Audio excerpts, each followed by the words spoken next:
Good evening, everyone. So, Miss Reyes, please say the prayer, and then Father, the Son, the Holy Spirit. Amen.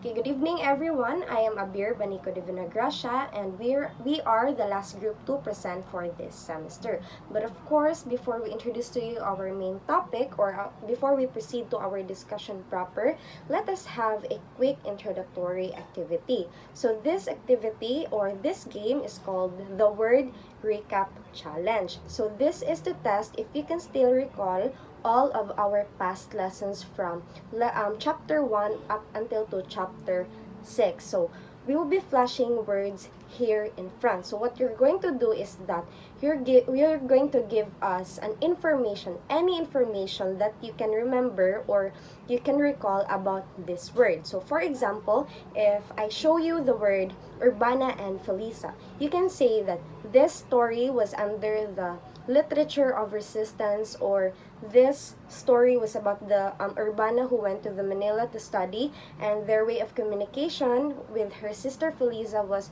through writing letters. So are you ready, class? Okay, that's good to hear. So our first word for this evening is about legend. Okay, very good. How about the word epic? That is correct. And then the third word will be about riddles. Very good. Now the fourth word will be epistolary. Very well said. And for the last word will be molave. Very good. So I can now see that all of you can still remember all of our past lessons. So for tonight, Miss Gomez will introduce our main topic for this evening. Good day, everyone. I am Joycel Gomez, and for today's session, we are going to tackle about contemporary literature. But before that, let us first define the words contemporary and literature. Contemporary means belonging or occurring in the present, while literature is a body of written works, but it can also be in audio, visual, theater, music, and other medium as well. So if we sum it up together, contemporary literature is a literature belonging to or occurring in the present, which suggests that writers after 1940 were focusing on their feelings, emotions, and societies as they were experiencing them.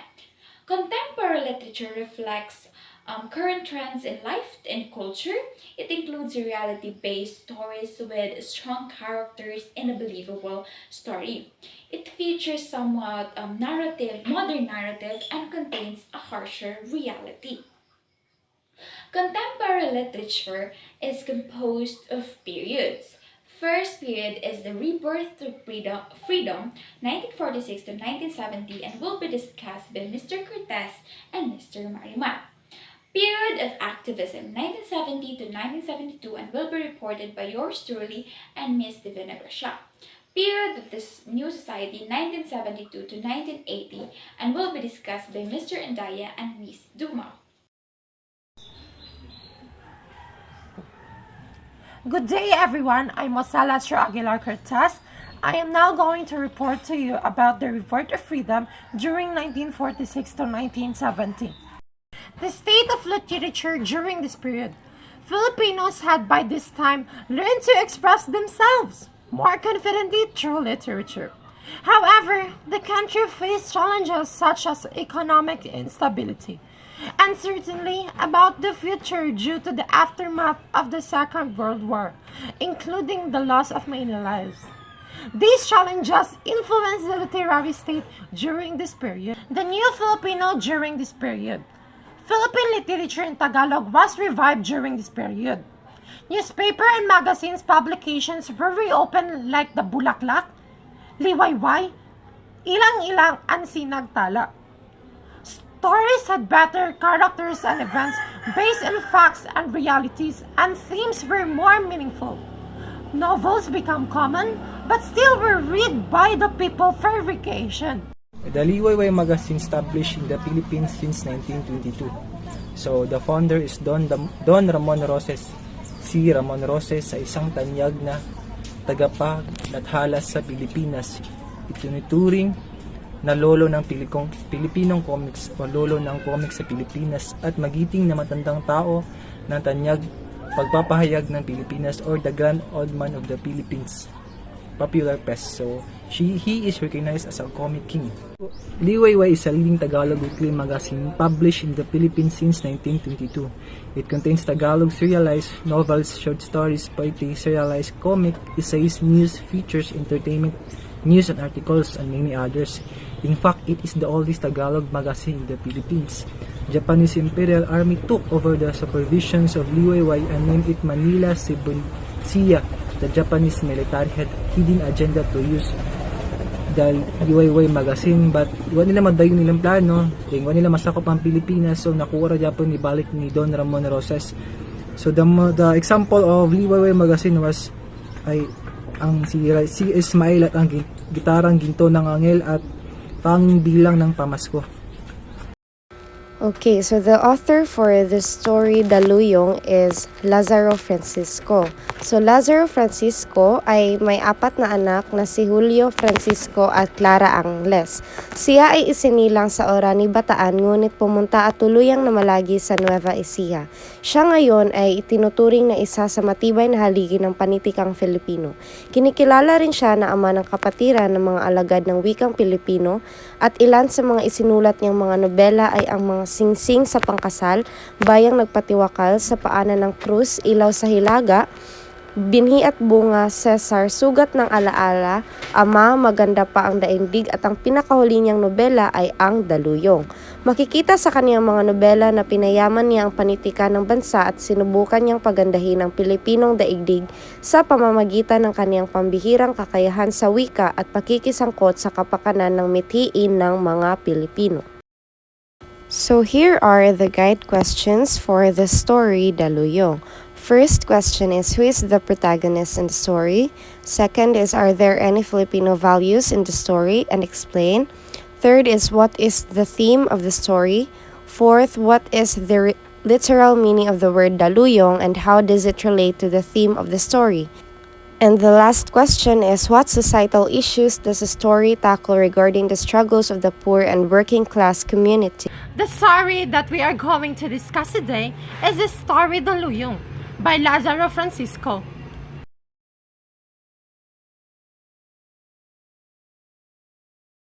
The story that we tackled earlier is Daluyong, which is a 1976 Tagalog language novel written by a Filipino novelist, Lazaro Francisco.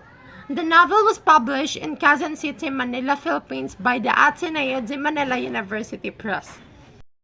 So we are now down to the second period of the contemporary literature. So do you have any questions about the first period of contemporary literature? Okay, very good.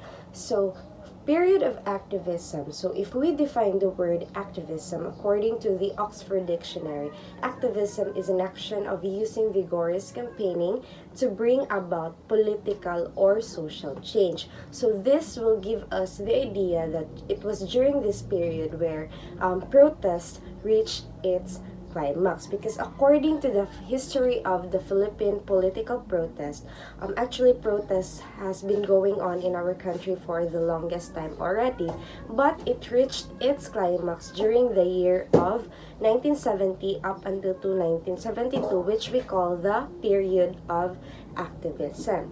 It is stated, class, that many young people became activists to ask for change in the government. So the emphasized word or the emphasized thought in the period of activism is the youth. So a lot of youth organizations and student protests happened during the period of activism. So actually, most of the youth came from rural areas of farms and factories. So most of them were the son and daughters of farmers, the son and daughters of the people who were experiencing poverty during that time. So to ask for a change, keen were the writings of the Filipino youth who were fired with nationalism in order to emphasize the importance of their petition. So aside from voicing out the change that they want for our country, they have used placards to emphasize their petition. So class, the period of activism is also called the period of the bloody placards because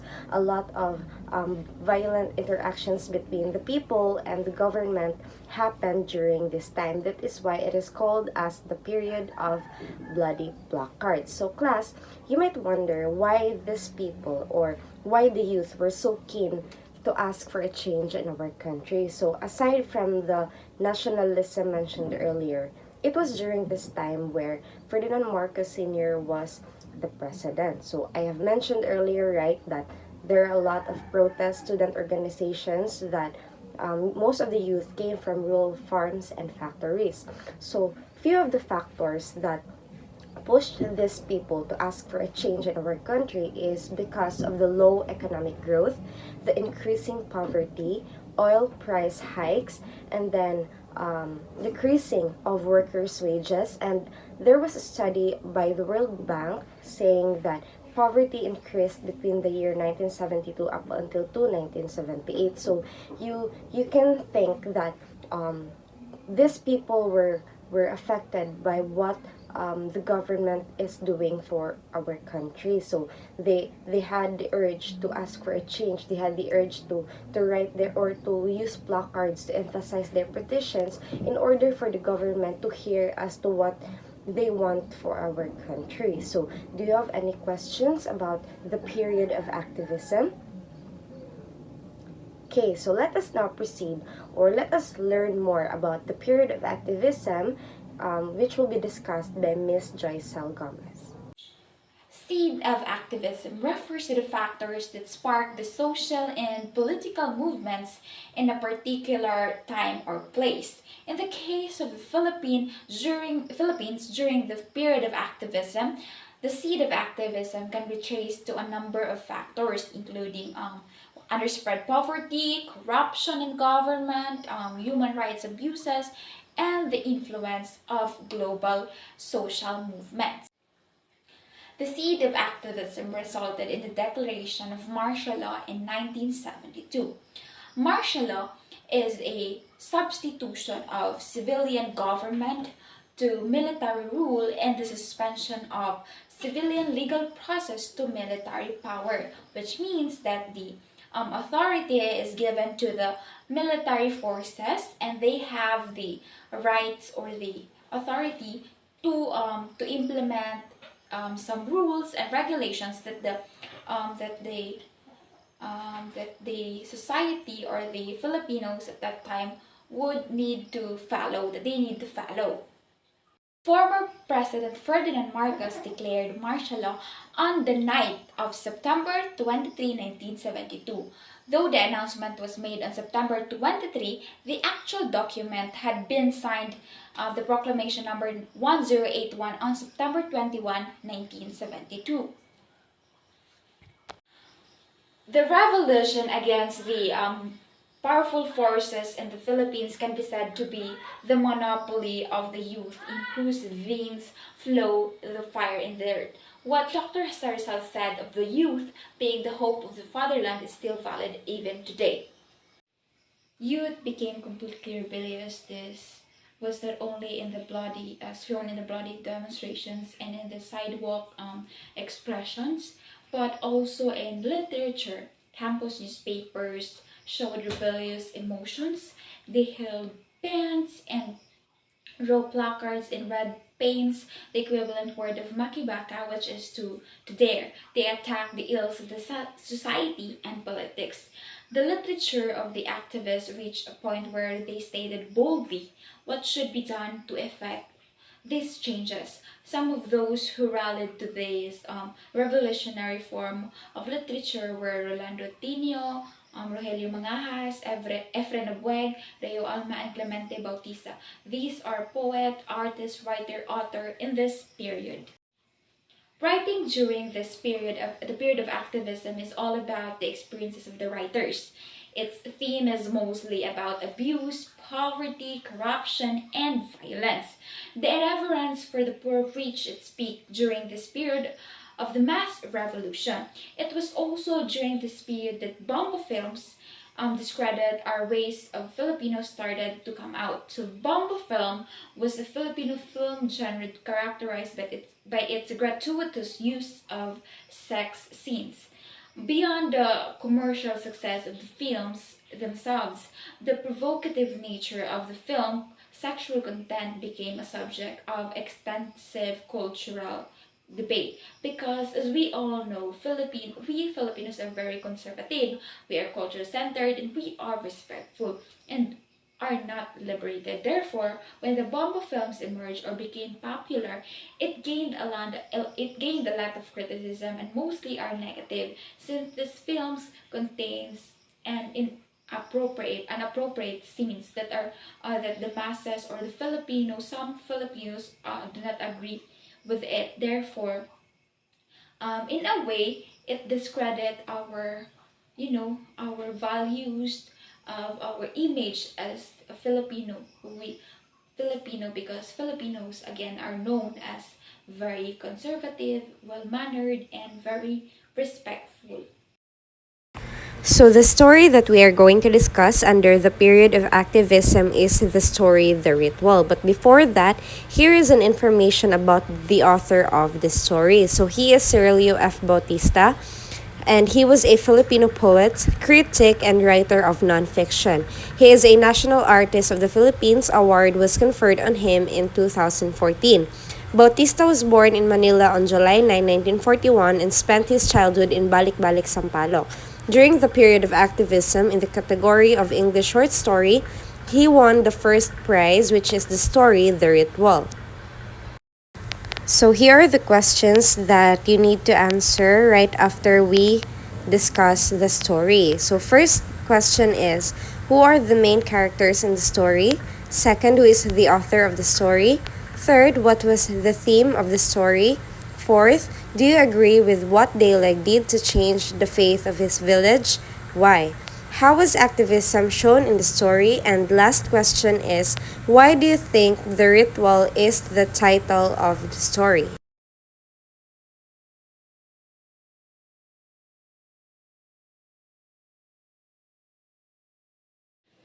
Let's have a recap on the story. So the story takes us through a man named Daleg who wanted to challenge the beliefs of the men and women that lived in their village by killing a sacred animal. So the narrator and Daleg went to the mountain or to the forest to hunt for this sacred animal or sacred boar, to be specific, the villages that we're talking about. So the now dead boar was taken to the village, and then it was placed on the grass so that the villagers could see it. So they wanted to see if what is the reaction of the villagers. So as expected, people went ballistic or afraid or any emotions when they saw the animal. And Daleg preached about the killing the boar would bring no harm to him, and his father teach him otherwise and resolved to pray for his son's sin. Not long after, Daleg disappeared into the city and would later show up after 2 years in front of the narrator's home. So later that night, when Daleg returned, a sacrifice was scheduled to happen in their village. And while no one expected this, even the narrator did not. He showed up at the site and was dancing to repent for the sins he was committed in the past. So, in the last scene, they see a shadow. It's a shadow because I think they're having a bonfire. So at first they didn't recognize it if whose person who is dancing, and then when they see it, it was Daleg. So it is like Daleg was having that ritual so that Lumawig, who was the village god, would forgive for what he have done to the village, for changing their beliefs and traditions and cultures as well. Good evening, everyone. My name is Angela Marie Dumao, and I'm going to discuss the period of the New Society. So the period of the New Society started on September 21, 1972, which is the official date that martial law was established. So the Carlos Polanco Awards continue to give annual awards. So in writings, Almost all themes in most writings dealt with the development or progress of the country, like the Green Revolution, family planning, proper nutrition, environment, drug addiction, and pollution. So the new society tried to stop pornography or those writings giving bad influence on the moral of the people. So all school newspapers as well were temporarily stopped, and so with school organization. So to maintain this situation, the peace and order, the military government established a new office called Ministry of Public Affairs that supervised the newspapers, books, and other publications. Therefore, the military government has power to control the publications, so they can really make sure that there are no writings about pornography or those negative writings.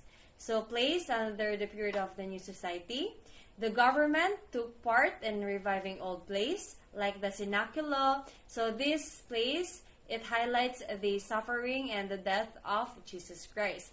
So the Zarzuela, it is a theatrical play that contains musical arts. And the Imboyoka of Muslims, these were presented in the Metropolitan Theater. So the cultural center of the Philippines, the Folk Arts Theater, and even the old Metropolitan Theater were rebuilt. So these were rebuilt in order to have place for these plays. Good evening, everyone. My name is Joan and Andaya. This evening I am going to report to you the Filipino films under the period of New Society. Filipino films, or a yearly Fiesta, or a yearly Filipino Film Festival, is a vibrant celebration of Philippine cinema. So during this festival, which takes place in Metro Manila, only Filipino films were showcased in theaters. So it serves as a platform to honor and appreciate the artistry and talent of Filipino filmmakers and actors. So at the end of the festival, prizes and trophies are awarded to recognize excellence in filmmaking and outstanding performances of Filipino. So this festival is not only promotes the local film industry but also provides an opportunity for audiences to immerse themselves in the rich and diverse stories told through Filipino cinema.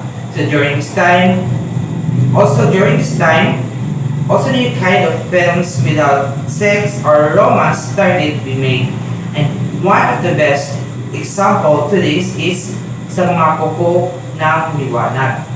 Before I'm going to show you the Filipino film sa mga kuko ng liwanag, let me introduce first the author of this film. So this is Edgardo Reyes. So he is considered one of the most prominent Filipino authors of his time.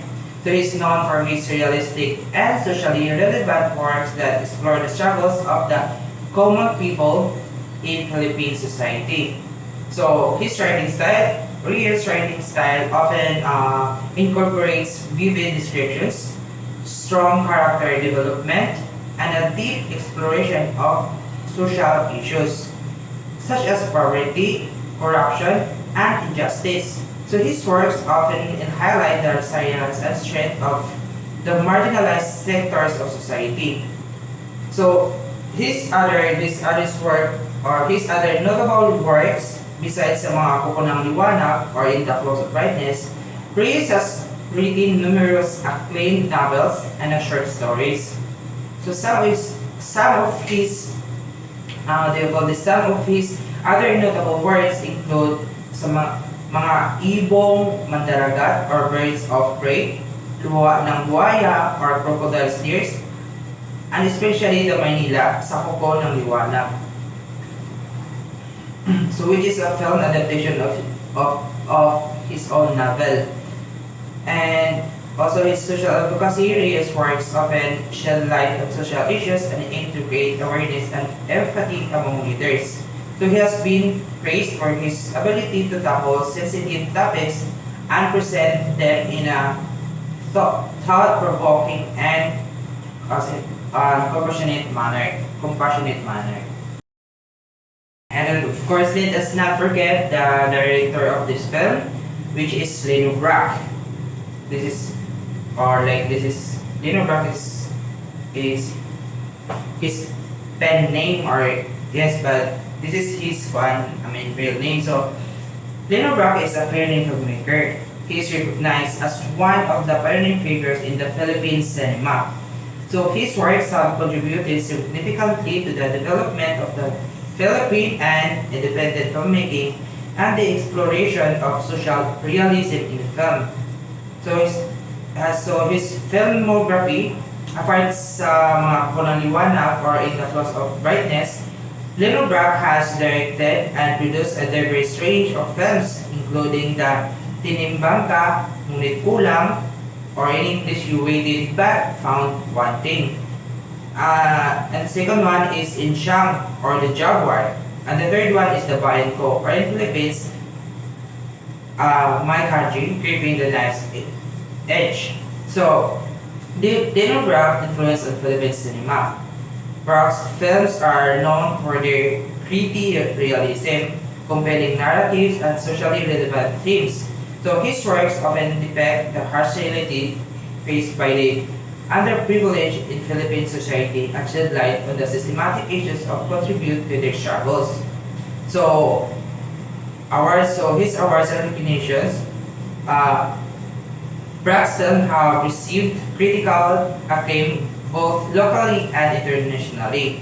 Sa mga pangliwanag, won several awards, including the Best Picture at the 1975 Filipino Academy of Movie Arts and Sciences Awards. So Brack himself has been honored with numerous, numerous accolades, yes, for his contribution to Philippine cinema. So class, before I'm going to play the short film about sa mga kunang liwanag, these are your guide questions. So this question is for you to answer after the film. But before we're going to play the film, let me tell you something first about this film. Okay? So this film is released in 1975. So it is considered one of the most significant and influential films in the Philippine cinema history. So the movie beautifully captures the harsh realities of life in Manila during 1970s. So this film, or this story revolves around Julio Maniaga, a young unnamed provincial man who ventures into Manila in search of his lost love, which is Ligaya Paraiso. As Julio immerses himself in the bustling city, he encounters the seedy underbelly of urban life, confronting poverty, corruption, and exploitation. So this film delves into themes of social inequality, moral decay, and the loss of innocence. So throughout the narrative, the film portrays the stark contrast between the glittering promises of the city, symbolized by its bright lights, and the hidden flaws of darkness that lurk beneath its surface.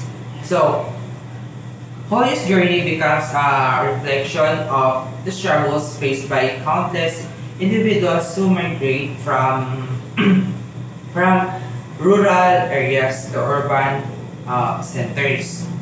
So, in pursuit of dreams, only to find themselves trapped in a merciless side of poverty and exploitation. Okay, so that's all class, and then now let us play the film. Okay, so that ends our discussion about the contemporary literature. So to give you a conclusion, contemporary literature in the Philippines is a vibrant and diverse landscape that reflects the country's rich cultural heritage and the complexities of its modern society. So Filipino writers, as what we have discussed earlier, explored a wide range of themes, including identity, social issues.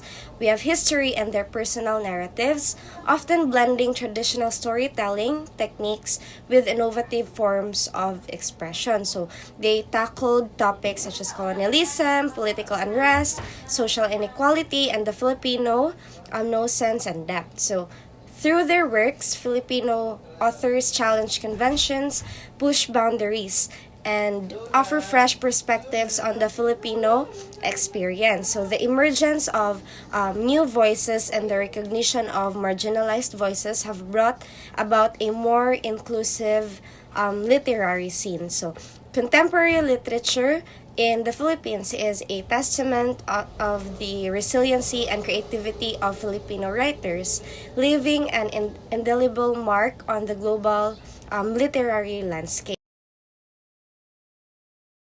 Okay, so that ends our discussion for this evening. Thank you so much for listening.